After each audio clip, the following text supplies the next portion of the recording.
नमस्कार, मेरा नाम ज्ञानेश्वर है और आपने देखना शुरू किया है लाइव सिटी। मेरे साथ रोज की तरह दिल्ली से जुड़ रहे हैं देश के जाने माने सीनियर जर्नलिस्ट अजीत द्विवेदी जी। अजीत जी, आज बिहार विधानसभा में राज्यपाल के अभिभाषण पर तेजस्वी यादव का जोरदार भाषण हुआ, करीब 1 घंटे का। और फिर नीतीश कुमार ने जवाब दिया। उधर दिलीप जायसवाल आज फिर से बिहार भाजपा के अध्यक्ष चुन लिए गए और उन्होंने अध्यक्ष निर्वाचित होते ही ऐलान किया कि 2025 के चुनाव में बिहार में विपक्ष को 18 सीटों पर समेट देंगे। मतलब 225 सीटें एनडीए के खाते में आएगी। लेकिन हम बात करें बिहार विधानसभा के भीतर अभिभाषण पर तेजस्वी यादव और नीतीश कुमार के जवाब की। देखिए, तेजस्वी यादव और नीतीश कुमार आपस में उलझे भी और यह बात स्पष्ट हो गई कि नीतीश कुमार 2025 के चुनाव में 2025 की बातें कम करना चाहते हैं और 2005 के पहले का भय फिर से बिहार को दिखाना चाहते हैं। 2005 के पहले कैसा बिहार था और तेजस्वी यादव की कोशिश है कि 2025 में 2025 की बात। उन्होंने बहुत ही जोरदार शब्दों में कहा बिहार की सरकार के बारे में, सरकार खटारा, सिस्टम नकारा, सीएम थका हारा, आम आदमी मारा मारा। और 2005 के पहले क्या था, इस पर भी नीतीश कुमार और एनडीए को घेरने की उन्होंने कोशिश की। उन्होंने कहा नीतीश कुमार जी, 2005 के पहले इंजीनियरिंग कॉलेज था, उसी इंजीनियरिंग कॉलेज में आपने पढ़ाई की थी। तो देखिए, कांग्रेस का बचाव भी कर लिया तेजस्वी यादव ने। उन्होंने कहा कि देखिए, 2005 के पहले बिहार का मुख्यमंत्री, कोई भी मुख्यमंत्री प्रधानमंत्री का पैर नहीं पकड़ता था। सम्राट चौधरी पर हमलावर हुए। आप कितने दिनों के भाजपाई हैं? और जिस तरीके से कल बजट के बाद नीतीश कुमार ने सम्राट चौधरी को गले लगाया था, तो अंतर्द्वंद पैदा करने की कोशिश भी की तेजस्वी यादव ने। कहा विजय सिन्हा को चला रहे हैं नीतीश कुमार। और देखिए, इतनी ही बातें नहीं, विजय सिन्हा की वो बात कि बिहार में भाजपा का अपना मुख्यमंत्री हो, लेकिन अलग दखली, अलग अलग दफली, अलग अलग राग। सम्राट चौधरी कह रहे हैं अभी तो नीतीश कुमार ही है। तो 2005 के पहले बिहार में क्या था और 2025 में क्या है। तेजस्वी ने कहा 2025 में जब हत्या होगी तो 2025 की बात होगी। नीतीश जी, 2005 के पहले का जवाब आप नहीं दे सकते हैं। बालिका गृह कांड हुआ तो आप 2005 के पहले का कैसी बातें करेंगे। और जब पुल गिर रहे थे, लगातार पुल गिर रहे थे, देखिए उन्होंने यह भी कहा कि नीतीश कुमार तो टेप रिकॉर्डर बन गए हैं पिछले 10 वर्षों से। बस वही कहते हमने किया है ना जी, हमने किया है ना जी, 2005 के पहले क्या था जी। तो यह बातें, और उन्होंने कहा कि देखिए कोई पैर नहीं पकड़ता था। और यह भी बात सही है कि बिहार में बीजेपी का सीएम बनेगा, यह बात बीजेपी वाले कह रहे हैं। और बीजेपी का सपना कुछ और है, नीतीश कुमार का सपना कुछ और है। तो इन स्थितियों परिस्थितियों में आज नोकझोंक अजीत जी बिहार विधानसभा के भीतर देखी गई। आपकी टिप्पणी। यह भी देखिए कर ज्ञानेश्वर बिहार जी, में चूहों की बहार है क्योंकि सीएम नीतीश कुमार है। बिल्कुल, बिल्कुल। जी। तो ज्ञानेश्वर जी, 2-3 बातें हैं इसमें, हम लोग बारी-बारी से सब पर आएँगे। जी। लेकिन सबसे अच्छी बात ये है कि विधानसभा में चर्चा हुई, जी। बहस हुई, नेता प्रतिपक्ष ने जवाब दिया। बिल्कुल। जो राष्ट्रपति का अभिभाषण हो या राज्यपाल का राज्यपाल का। अभिभाषण हो, जी। हाँ, वो दोनों मतलब लोकसभा में हो या विधानसभा में, वो सरकार का भाषण होता है। सरकार जी। लिख कर के भाषण देती है, राष्ट्रपति और राज्यपाल उसको पढ़ते हैं। वो सरकार का ही विज़न होता है, क्योंकि बिल्कुल। सरकार राष्ट्रपति और राज्यपाल की ही होती है। हम्म।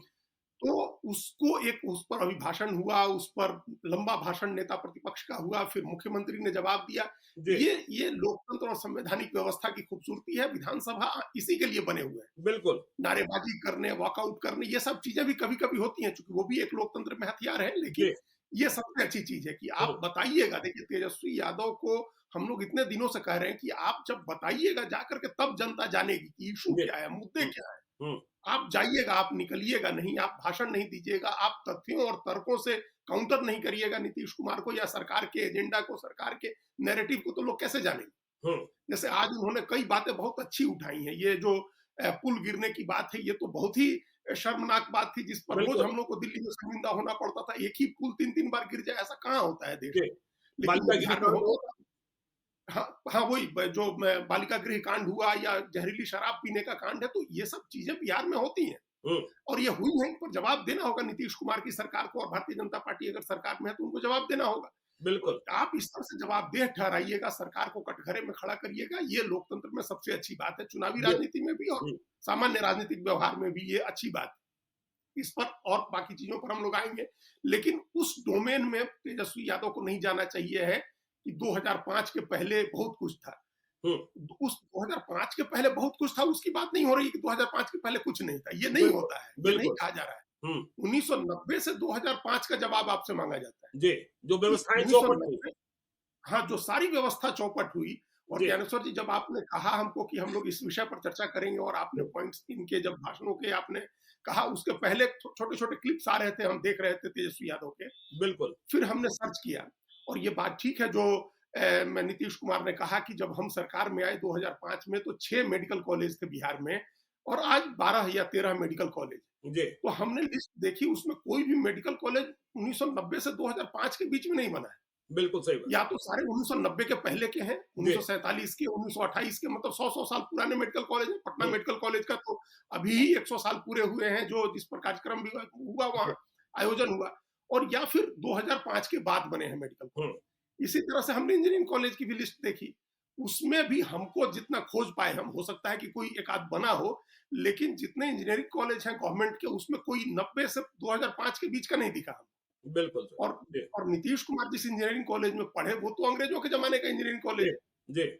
जो मतलब इंजीनियरिंग मतलब क्या इंजीनियरिंग कॉलेज ऑफ बिहार कुछ इस तरह का बिहार नाम था मतलब उसका, बिहार कॉलेज दूसरा ऑफ नाम इंजीनियरिंग। एनआईटी, जी, बिहार बिल्कुल। कॉलेज ऑफ इंजीनियरिंग, जी, जो बाद में एनआईटी हो गया। जी, तो ये एनआईटी हुआ 2004 में, भारत सरकार ने उसको किया, हुँ, लेकिन वो कॉलेज तो विधिवत तरीके से 1924 से चल रहा था और उसके पहले एक इंस्टीट्यूट के तौर पर 1886 में उसकी स्थापना हुई। जी, तो ये इन सब चीजों का क्रेडिट नहीं, आप उस डोमेन में नहीं जा सकते हैं, आपको बिल्कुल। नहीं छेड़ना चाहिए, उस डोमेन की बातें नहीं छेड़नी चाहिए। हुँ, 1990 से 2005 की बात आप मत छेड़िए। ये हुँ, चाहती है बीजेपी, ये चाहते हैं नीतीश कुमार कि आप उस पिच पर आइए, हुँ। ये उनका पिच है। लेकिन वो आप कह उस रहे हैं, तेजस्वी यह भी कह रहे हैं कि 2005 के पहले बिहार का मुख्यमंत्री प्रधानमंत्री का पैर नहीं पकड़ता था और पलटू राम कह देने पर, मुख्यमंत्री को पलटू राम कह दिया तो सदस्यता नहीं चली जाती थी। और सबसे तीखा नारा दिया नीतीश कुमार के लिए, सब कुछ जाए भान में हम कुर्सी के जुगाड़ में।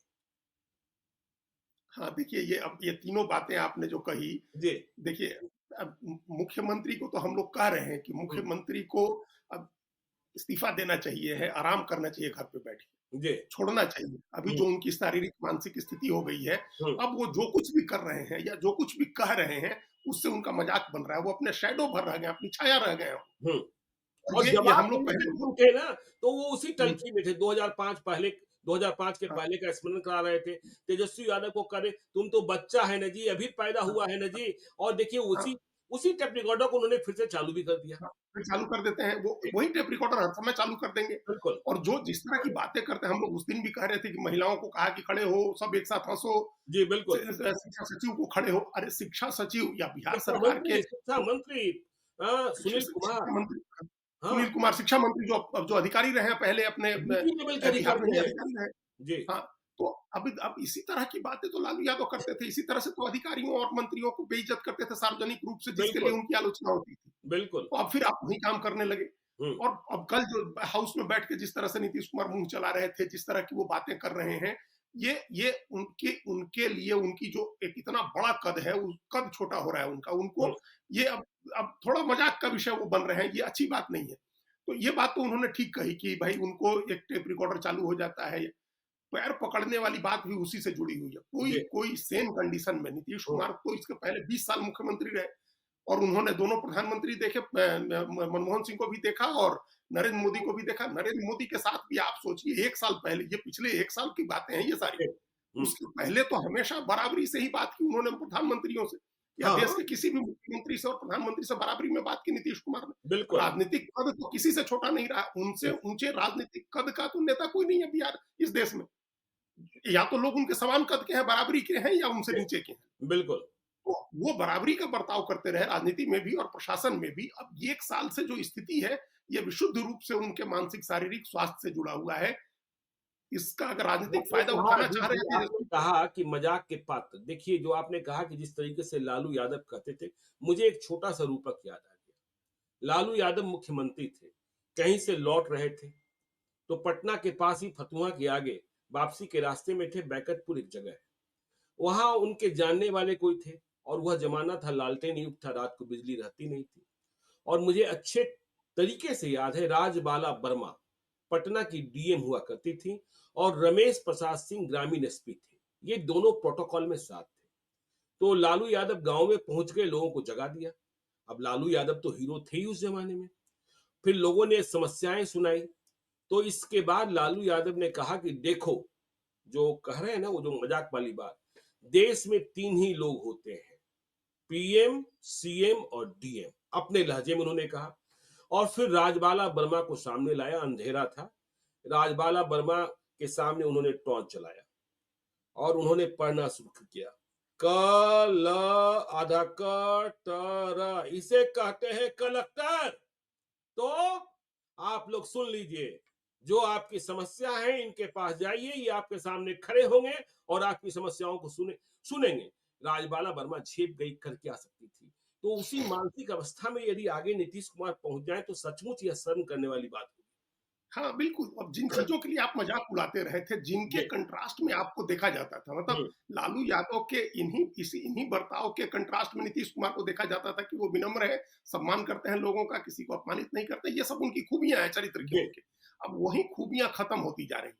ये हम लोगों के लिए अफ़सोस की बात है, शर्म की बात है। उनके लोगों को चाहिए कि इस तरह से अपमानित होने से बचाएँ नीतीश कुमार को। बिल्कुल। अब कैसे बचाएँगे ये अब उनको सोचना चाहिए। हम्म, अब इस्तीफा दे करके पद खाली करके बचाएँ, पर्दे के पीछे रख के बचाएँ, कैसे बचाएँगे ये उनको सोचना है। हम्म, लेकिन अब बचाना चाहिए, उनको अपमानित होने से बचाना चाहिए।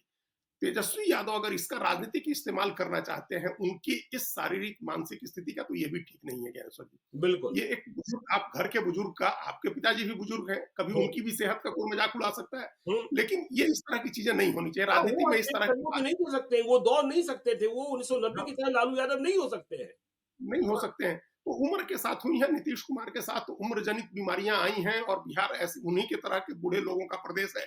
तो जी। ये एक एक उस तरह के उस पर नहीं जाना चाहिए, उस लड़ाई में नहीं जाना चाहिए है। हम्म, और जहां तक ज्ञानेश्वर जी आप भी जानते हैं कि मुख्यमंत्रियों की क्या स्थिति थी 2005 के पहले। लालू यादव और राबड़ी देवी को छोड़ दे चुके इंडिपेंडेंट वो लोग अपनी राजनीति करते थे, लेकिन उसके पहले तो मुख्यमंत्री की क्या स्थिति होती थी कांग्रेस हाँ, के राज रात को कैसे में। बदल जाते थे, रात को बदल कैसे जाते बदल थे जाते रातों-रात। हाँ, थे। बिल्कुल। रातों-रात बदल जाते थे। हाँ, 5 मुख्यमंत्री बने 1985 से 90 के बीच में, 89 जी, के बीच में 5 बार बिल्कुल। मुख्यमंत्री बदले। हम्म। उसी बीच सत्येंद्र नारायण सिंह भी बने, चंद्रशेखर जी भी बने, उसी में भागवत जगन्नाथ आजाद मिश्रा भी के दौर बने, में जेपी दुबे भागवत बने। आजाद भी बने।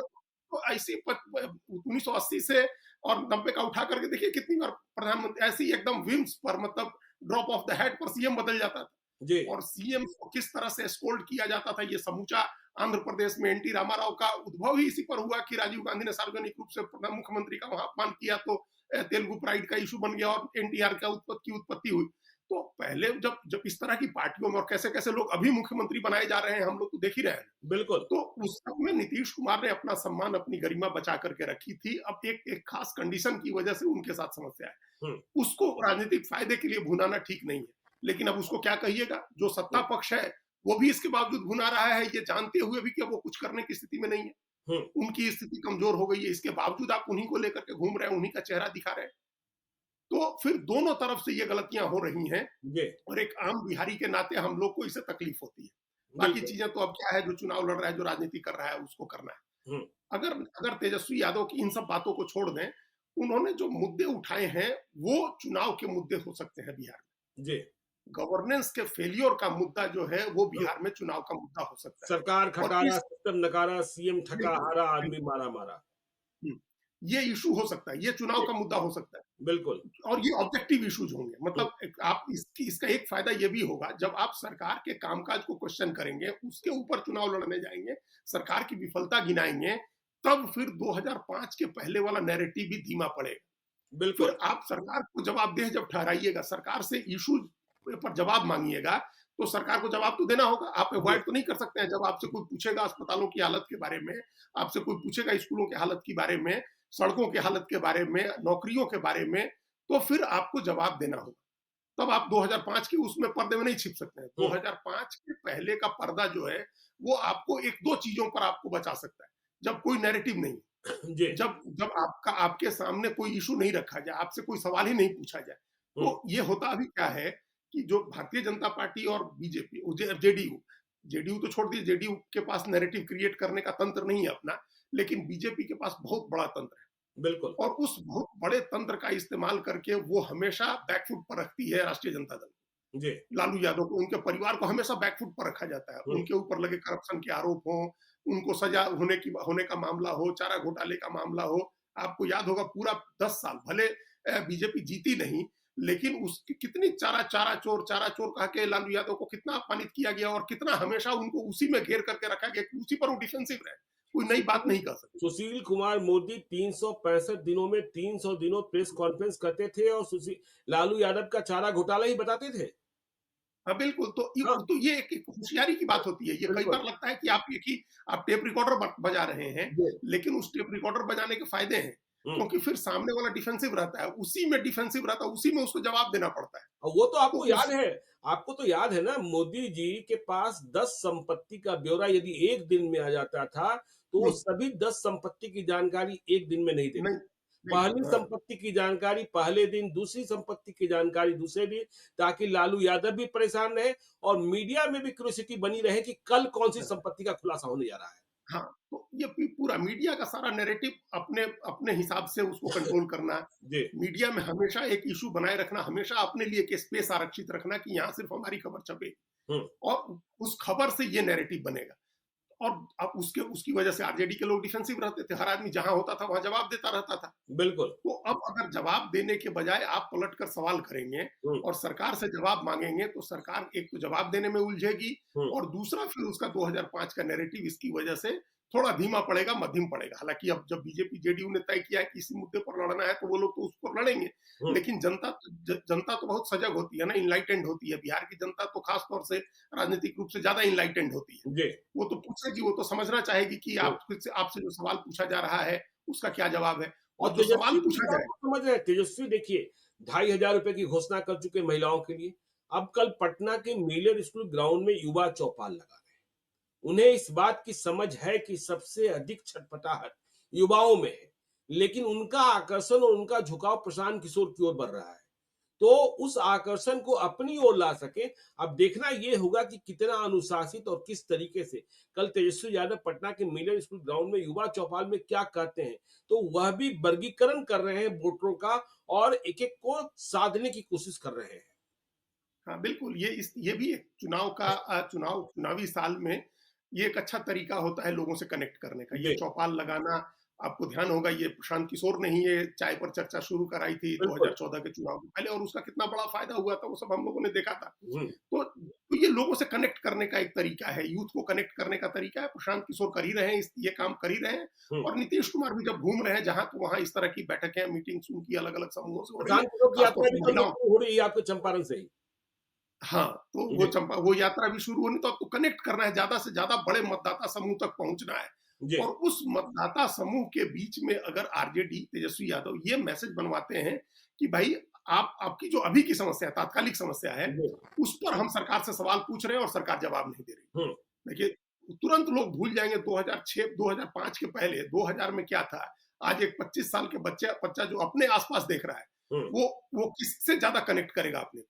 वो आज की आज तारीख। के हालात से ज़्यादा कनेक्ट करेगा वो। बिल्कुल। उसको लगेगा कि भाई हो सकता है कि 2000 में स्थिति, वो मान लेगा कि हो सकता है 2000 में स्थिति खराब हो। जी। लेकिन हम जो आज देख रहे हैं वो भी तो कोई बहुत अच्छी स्थिति नहीं है। बिल्कुल। और इस स्थिति के लिए ज़िम्मेदार कौन है? इस स्थिति के लिए तो यही नीतीश कुमार ही और उन्हीं की सरकार ज़िम्मेदार है। हम्म, तो ये एक अच्छी स्ट्रैटेजी है। देखिए, अभी जो भी आदमी, हम लोग कई बार अभी पीछे चर्चा कर चुके, आरजेडी के लिए एजेंडा तय करना, पॉलिटिकल एजेंडा या नैरेटिव क्रिएट करने का जो एजेंडा है, वो जो भी तय कर रहा है वो एक तरह से ठीक लाइन पर है। हम्म। सरकार को, आप लालू यादव ने जो किया, आप उसको इशू बनाइएगा कि गरीबों, पिछड़ों, वंचितों, दलितों, अकलियत को उन्होंने आवाज दी, एक जी। सामाजिक उनको मान्यता दिलाने में, एक सामाजिक ताकत बनाने में, उनको एकजुट करने में उन्होंने एक भूमिका निभाई, जो ऐतिहासिक भूमिका थी, जो वो निभा चुके हैं। जी। और अब जो है, अब सवाल है, अब चुनाव का मुद्दा ये है कि सरकार अपने 20 साल के कामकाज का जवाब दे। हम्म।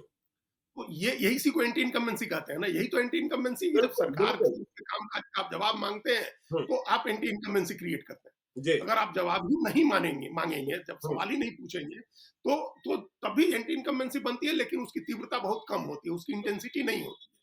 जनता को बताना होता है, जागरूक करना होता है, राजनीतिक रूप से उसका हमें आप प्रशिक्षण पूछिए करना ना, होता 60,000 करोड़ रुपयों का बजट हो गया शिक्षा विभाग का। मैं दिल्ली में इंडिया टीवी एक कार्यक्रम में था, वहाँ दूसरे जो एक्सपर्ट्स थे, वो चौंक रहे थे। सा 52,000 करोड़ रुपयों का बजट पिछले साल था, मैंने बताया, तो उन्होंने कहा इतना बड़ा बजट है।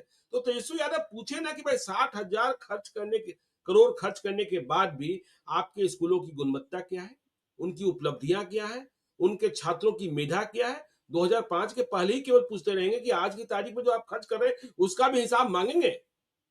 हाँ, बिल्कुल माँगना चाहिए ना। ये देखिए 60,000 को 52,000 करोड़ को बढ़ा करके 60,000 करोड़ रुपए किया, तो इसमें तो बड़ा हिस्सा चूँकि सारी बहाली ही शिक्षकों की हुई है, बिहार में जी, सबसे ज़्यादा शिक्षक बहाल हुए हैं, तो बिल्कुल। उनके वेतन-भत्ते में पैसे जाते हैं। सारे हुँ, आपको एस्टेब्लिशमेंट का ही कॉस्ट है, उसमें भी वेतन सबसे बड़ा कॉस्ट है आपका, हुँ, शिक्षक। लेकिन जो शिक्षक आपने भर्ती किए हैं, पंचायतों के ज़रिए जो शिक्षकों की बहाली हुई है, उनके उनसे लेकर के अभी तक की जो गुणवत्ता है, हम लोग पहले भी एक बार चर्चा कर चुके थे शिक्षा के हालात पर, जी, और ये जब वो बीपीएससी का रिजल्ट आया था शायद तब हम लोगों ने किया था और बिल्कुल। एक उसके बारे में उससे पहले भी एक बार किया हाँ, था। पीआईबी 3.0 के रिज़ल्ट बिहार आए। में हाँ, बिहार में कोई आप शिक्षक प्रशिक्षण का कोई संस्थान आपने नहीं खोला है, पिछले कई दशकों में नहीं खुला है। तो आप गुणवत्तापूर्ण शिक्षक जो है सरकारी नहीं खोल रहे हैं, और और प्राइवेट जितने जो खुल सारे रहे हैं उसमें बीएड डिग्री कॉलेज पढ़ने खोल हैं, रहे हैं। उसमें 95% फर्जी हैं, केवल हाँ, वहाँ दाखिला होता है, केवल इम्तिहान होता है। और देखिए, मुझे तो लगता है कि जो स्टूडेंट क्रेडिट कार्ड की सुविधाएँ बढ़ाते जा रहे हैं नीतीश कुमार, अच्छी बात है, बिहार के छात्रों के हित में है। लेकिन उसका सदुपयोग कितना हो रहा है? क्या केवल इसके लिए हो रहा है कि कॉलेज एडमिशन ले रहे हैं और परीक्षा ले रहे हैं, पढ़ाई के नाम पर ज़ीरो है, तो इसका भी सोशल ऑडिट होना चाहिए।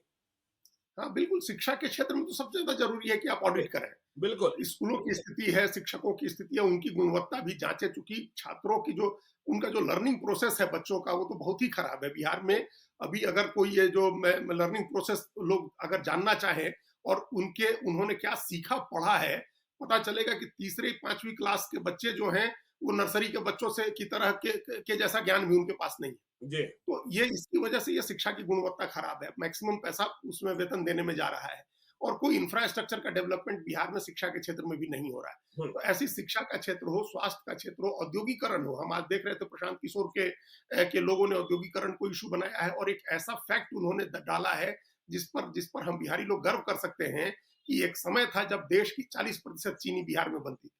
जी।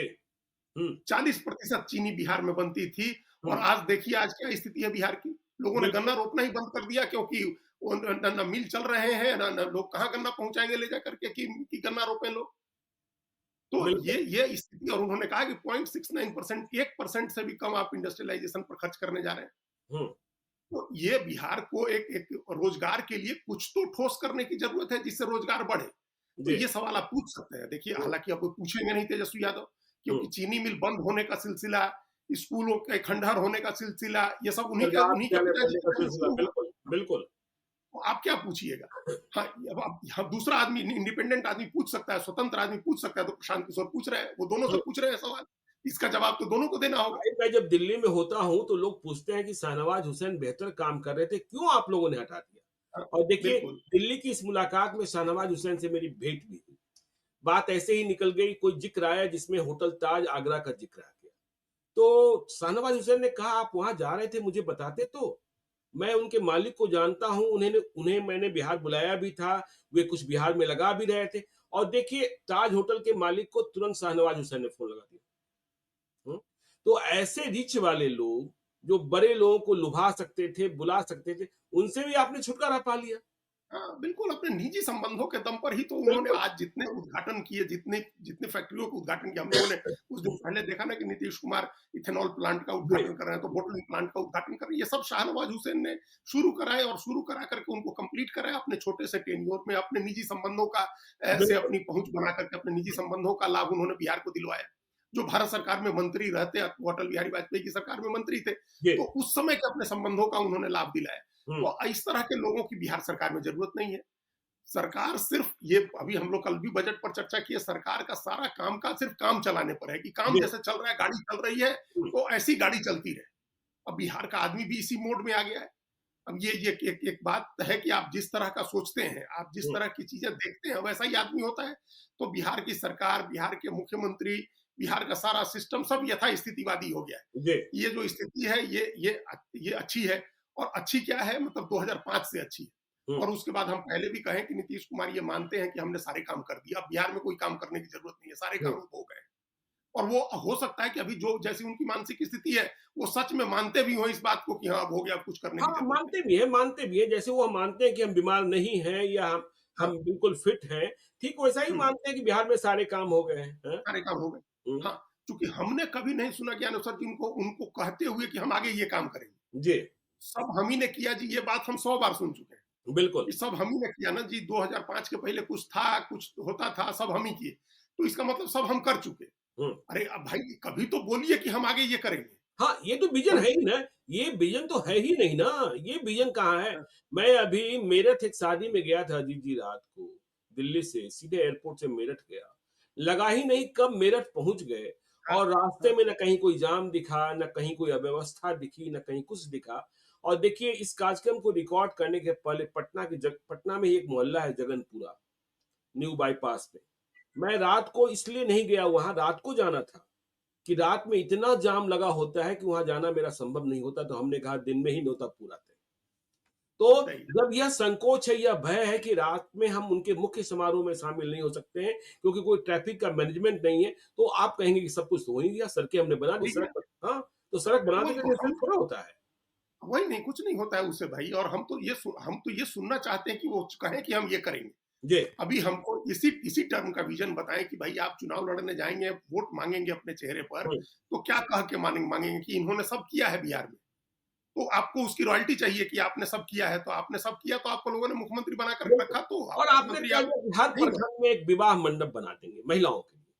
अरे भाई, हर मोहल्ले में, हर गाँव में आजकल हाँ, निजी विवाह बैंक्वेट बना मंडप हुआ है। बन गए हैं और आप हाँ, देखिए साल भर में 30-32 लगन होते हैं। आप एक हाँ, विवाह मंडप बना भी देंगे, तो पता नहीं हम्म, वहाँ क्या-क्या खेला होगा, भगवान ही मालिक होगा। हाँ? हाँ? हाँ, आप तो इसकी ये व्यवस्था कीजिए ना, रेगुलेट कीजिए ना कि हाँ, जो विवाह मंडप बने हुए हैं, वो किस रेट पर मिलेंगे। देखिए, अभी पटना के मेदांता हॉस्पिटल को लेकर बड़ी बहस छिड़ी हुई है कि भाई सरकार ने ज़मीन सस्ती दी थी इसलिए क्योंकि वहाँ गरीबों का इलाज हो। लेकिन मालूम हो रहा है कि 1,65,000 2 लाख ऐसे-ऐसे वहाँ जो चल रहे हैं। तो इन सारी चीज़ों पर भी आपको ध्यान देना होगा ना नीतीश जी। हाँ, तो वही वो सारी व्यवस्था का प्रश्न है, व्यवस्था बनानी चाहिए है, शिक्षा को रेगुलेट करना, स्वास्थ्य को, या ये अभी जो आपने कहा विवाह मंडप, बैंक्वेट हॉल, इन सब जी। चीज़ों का, हुँ। ये प्रशासन का काम है। या 5 अगले 5 साल के लिए अगर आपको सत्ता मिलती है, तो आपका क्या एजेंडा है, क्या विज़न है, आप क्या-क्या और करना चाह आप रहे ये हैं? बताते हैं ना कि क्या आपके बाकी घर के अधूरा आगे रह गया है, कोई जो बताएँगे आप? आप बताते हैं दिल्ली में ना कि आपके घर के आगे कोई बालू और गिट्टी गिरा दे, तुरंत पुलिस चली आती है। हाँ? हाँ, एमसीडी और पुलिस दोनों तत्काल हाजिर हो जाएँगे। आपको उसमें उसको साफ करना होगा, उसमें अगर ज़्यादा देर आपने ढक के नहीं बना रहे हैं, तो एनजीटी का नोटिस आ जाएगा, 10 तरह की चीज़ें हैं। तो बिल्कुल। ये जो हाँ। जो लॉ एनफोर्समेंट एजेंसीज़ हैं, उन एजेंसीज़ को एक्टिवेट करना उनकी ज़िम्मेदारी। अब वहाँ तो क्या है, मैक्सिमम जगह तो ये होगा कि अगर कोई पहुँच भी गया, तो पैसे लेने के लिए पहुँचेगा, जी। उसको कोई बाकी हुँ। चीज़ों से कोई मतलब नहीं है। आप अपनी तो मर्ज़ी से बोरिंग कर लेंगे वहाँ। हाँ, नहीं कर सकते हैं ना, नहीं कर सकते हैं। हो हाँ, ही नहीं सकता है। हो ही नहीं सकता तो है। ये वहाँ क्या है, बिना मतलब कोई जो लोकल लेवल का करप्शन है, वो तो इतना ज़्यादा है कि हम आप मान लीजिए कि हो सकता है नहीं झेलते हों, लेकिन बिल्कुल। बाकी तो आदमी झेल ही रहे हैं लोकल हुँ, लेवल का करप्शन जो है। नीतीश कुमार ईमानदारी की बात करते हैं, हो सकता है उनकी ईमानदारी पर कोई सवाल नहीं है, लेकिन हुँ। जो लोकल लेवल का करप्शन है वो भी नहीं रुका है, और वो तो जनता भुगत रही है। अगर उसको उसको एक्सपोज करते हैं तेजस्वी यादव, उस पर सवाल पूछते हैं, तो जनता तो रिलेट करेगी उससे। बिल्कुल। और 5 साल में, अगले 5 साल का क्या विज़न लेकर के आप जाएँगे? अगर आप ये मानते रहेंगे कि हमने सब कर दिया है, तब हुँ। तो फिर आप कुछ नहीं कहेंगे ना कि हम ये करेंगे। जी। तो करने का क्या विज़न है और करने का क्या है, मतलब आप उसके हासिल को, उसकी उपलब्धि को ध्यान में रख के करना बताइए। हम जी। कॉलेज खोल देंगे, वो काम नहीं है। आप कॉलेज हुँ, खोल देंगे, उससे कुछ नहीं होना है। हुँ। आप कॉलेज में उसकी गुणवत्ता सुधारेंगे, और वहाँ के शिक्षक, वहाँ के जो डॉक्टर्स हैं, वहाँ के इंजीनियर हैं, वो उनको वहाँ नौकरी मिलेगी, वो काम करेंगे और वहाँ में सुधार करेंगे बिहार की व्यवस्था में, इसकी गारंटी करिए। हुँ। मतलब जो आप करना चाहते हैं, उससे बिहार के लोगों को क्या हासिल होगा, ये विज़न बताइए। तो वो विज़न नहीं है, हम पलायन रोकना है जैसे, तो पलायन रोकने के लिए हमारे पास ये ब्लूप्रिंट है, हम आज शुरू करेंगे और 20 साल में इसका फ़ायदा दिखेगा। आप कहिए बिल्कुल। तो सही, कि हुँ। हमारे पास ये दृष्टि है, हम पलायन रोकने के लिए कर रहे हैं, जी। या शिक्षा जिस स्थिति में है, उसको ठीक करने के लिए 10 साल का प्लान है। जी, भाई दिल्ली में, राजधानी में और कई जगह मास्टर प्लान तो बनता है ना, पटना का भी मास्टर प्लान बनता होगा। तो बिल्कुल। आप मास्टर प्लान रखिए ना, अगले 20 साल का मास्टर प्लान रखिए। यहाँ प्रधानमंत्री दिल्ली नहीं, में देखिए कहते हैं लोग कि लोग कहते हैं कि बिहटा तक भाई ज़मीनें इतनी महँगी हो गई, पूरा शहर बस गया, पटना का विस्तार बिहटा बिहटा तक हो गया। लेकिन वहाँ काम का क्या अवसर है? जो नोएडा हाँ, में रहते लोग हैं, उन्हें दिल्ली आने की ज़रूरत नहीं है, उनके काम उनके नोएडा में ही है। जो हो गुड़गाँव जाते में हैं, रहते लोग हैं, उनका काम गुड़गाँव में ही है। बिहटा में बिल्कुल, रहने वाले लोगों को काम के लिए तो पटना ही आना पटना पड़ेगा, ही तो आना फिर होगा। बिहटा का क्या फ़ायदा? आपने व्यवस्था ये क्या की? हाँ, मतलब आपने लोकल एडमिनिस्ट्रेटिव यूनिट वहाँ बनाया है नहीं, जहाँ से हाँ, लोग अपना काम करा सके, हाँ, सारे काम करा सके, हाँ। वहीं उनके लिए रोजगार की व्यवस्था हो सके, ये सब तो कुछ आपने कराया नहीं वहाँ। निजी क्षेत्र और आए नहीं। हाँ, निजी क्षेत्र के लोग आए नहीं, वहाँ इन्वेस्टमेंट ही नहीं आया, प्राइवेट बिल्कुल, इन्वेस्टमेंट तो आया ही नहीं। तो बिल्कुल। ये सारे इश्यूज हैं बिहार के, और हुँ, बहुत सीरियस इश्यूज हैं बिहार के। अभी प्रधानमंत्री 2047 तक का एजेंडा बता रहे हैं कि हुँ। 2047 तक भारत को विकसित बनाना है। तो बिहार कब तक विकसित बनाना है? बिहार का क्या एजेंडा है आपको? जी। जो जो राष्ट्रीय प्रति व्यक्ति आय का राष्ट्रीय औसत है, मान हुँ, लीजिए $3000 का ही है। मतलब आप 1.5 लाख रुपए का ही है, 2.5 लाख रुपए का ही है, जी। तो वहां तक कब पहुंचेगा हम लोग कब नेशनल एवरेज को मैच करेंगे? जब ये बेगूसराय में चीज 49,000 पर है तो फिर बताइए। सोच लीजिए हाँ, क्या होगा। वही तो, इसका हाँ, कोई विज़न दीजिए ना, इसकी कोई जी, दृष्टि दीजिए, इसका कोई रोड मैप दीजिए आप ले आकर बिल्कुल। लोगों के सामने। और ये हुँ, नहीं दीजिएगा तो ये तेजस्वी के लिए मौका है। जी, तेजस्वी यादव ने आज जो भाषण में जो मुद्दे उठाए हैं, अगर उस पर फोकस किए रहे, एग्रेसिव होकर के आप सिर्फ सवाल पूछते रहे, डिफेंसिव होकर के अपने को और अपने पिताजी के राज को बचाने और उनके उस पर डिफेंसिव रहेंगे, तो फिर मौका मिलेगा बीजेपी, जेडीयू को। आप उनसे सवाल पूछिए, जो अरे सरकार को, बिहार के नहीं, लोगों को भी। और सिर्फ तेजस्वी के लिए क्यों कहते हैं? देखिए यदि आप 18% पर रह गए और 15% यदि प्रशांत किशोर के पास चला गया, तो वो भी आपके ही से गया है ना? हाँ, हाँ, तो हाँ, और वो सवाल पूछ रहे हैं, हाँ, बिल्कुल। वो तो सबको, वो पहले दिन से सवाल पूछ रहे हैं। जी, तेजस्वी यादव तो अब इस मोड में आए हैं कि सरकार को डिफेंसिव कर रहे हैं। थोड़े समय पहले तक तो वो नीतीश कुमार का इंतजार ही करते रहे कि क्या पता बिल्कुल। चाचा आ जाए तो फिर सत्ता ही मिल जाए। जी। वो चाचा पर अटैक नहीं करते थे। हुँ, हुँ, प्रशांत किशोर को तो ऐसी कोई उम्मीद थी नहीं, वो तो पहले दिन से सरकार को अटैक कर रहे हैं। हुँ, तो अब तेजस्वी यादव चुनाव तक अगर इसी तरह से जवाबदेह ठहराते हैं, सरकार को कटघरे में खड़ा करते हैं, तो लोग उनके साथ कनेक्ट करेंगे, लोग उनकी बात को सुनना शुरू करेंगे, क्योंकि लोग परेशान हैं बिहार में। बिल्कुल। नौजवान खासतौर से परेशान है, रोजगार के लिए, पढ़ाई के लिए, इलाज के लिए लोग परेशान हैं। तो जी। तेजस्वी इस पर अगर रहेंगे तो सरकार को इसके बारे में, सरकार का जो स्पिन मास्टर्स हैं, स्पिन डॉक्टर्स जो हैं, जी। जेडीयू, बीजेपी को, उनको भी सोचना होगा कि कैसे इस नैरेटिव को बदलें। तो चलिए देखिए सोचना होगा क्योंकि बिहार के लिए आगे का विजन क्या है यह नीतीश कुमार नहीं बता पा रहे हैं, बीजेपी भी नहीं बता पा रही है। बस यह कहा जा रहा है सब काम तो हमने ही किया हुँ, है नीतीश। हुँ, हाँ, हुँ। तो इससे हम भरोसा कर लें। देखिए बिहार की शिक्षा आगे भी हम जारी रखेंगे।